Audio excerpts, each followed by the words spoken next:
Hey guys, today I'm going to tell you how to turn on or off screensaver in Samsung Galaxy A17. If you're using A17 and now you want to change your screensaver or turn it on or off, so let's see how can you do that. You just have to open your settings app. From settings, just scroll down and look for display option, tap on it, and here just further scroll down and you will get screensaver. Just tap on it. Here, if you have enabled screensaver and now you want to turn it off, you must have to select the none option. But if you want to turn on screensaver, just select any option from here.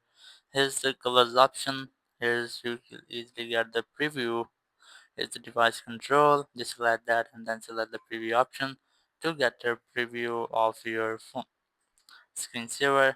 And here you will easily select photo frame. Just select that, then go for settings, and here just allow all, and you can easily select a photo from your gallery, and here's the photo table, but I'm going to select colors from here and then go back. Once you have that, your screensaver has been turned on, and if you want to turn it off, just go back to the same settings, and here open screensaver, then select none from here.